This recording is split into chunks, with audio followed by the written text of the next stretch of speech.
Big బాస్లో 3వ వారం అభయ్ అవుట్ అయి బయటికి వచ్చాడు.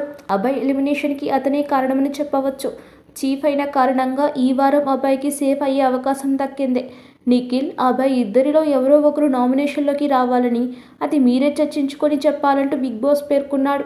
నిఖిల్ తాను వెళ్తానని చెప్పినా సరే, వద్దు, నా పర్ఫార్మెన్స్, నా ఫాలోయింగ్, నా స్ట్రెంత్ ఎంతుందో నేను చూసుకోవాలి, నేను ఇప్పటి వరకు నామినేషన్లోకి పోలేదంటూ ఓవర్ కాన్ఫిడెన్స్కి పోయి తనని తానే సెల్ఫ్ నామినేట్ చేసుకున్నాడు. దీంతో తొలిసారి నామినేషన్లోకి వచ్చాడు. ఇదే సమయంలో గేమ్ కూడా సరిగా ఆడలేదు.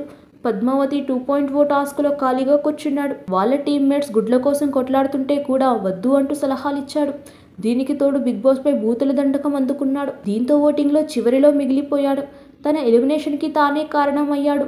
అయితే 3 వారాలకు 6 లక్షలు సంపాదించాడని తెలుస్తుంది. ఇదిలా ఉంటే 4వ వారం ఎలిమినేషన్ రసవత్తరంగా సాగినట్టు సమాచారం. 4వ వారం నామినేషన్లో మాత్రం సోనియాకి నబీల్ గట్టిగానే ఇచ్చి పడేశాడని సమాచారం. ఈ వారం నామినేషన్స్కి బిగ్ బాస్ ఓ థీమ్ ఇచ్చాడు. నామినేట్ చేయాలనుకున్న సభ్యుడి ముఖంపై స్ప్రే కొట్టాలి.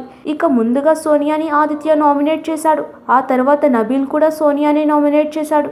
ఈ సందర్భంగా వీరిద్దరి మధ్య హాట్ డిస్కషన్ సాగినట్టు తెలుస్తుంది. నైనిక మణికంఠను నామినేట్ చేసింది. నీ మీద కాన్ఫిడెన్స్ లేకపోతే వేరే వాళ్ళ కాన్ఫిడెన్స్ని కూడా డౌన్ చేయకు అంటూ సలహా ఇచ్చింది.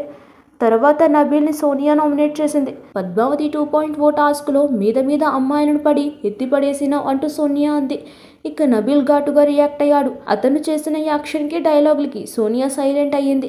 ఇలా ఈ వారం నామినేషన్లు కూడా హాట్గా సాగాయని అనధికార వర్గాల ద్వారా తెలుస్తుంది. సబ్స్క్రైబ్ చేయండి. Please like, share and subscribe to top Telugu TV. Top Telugu TV.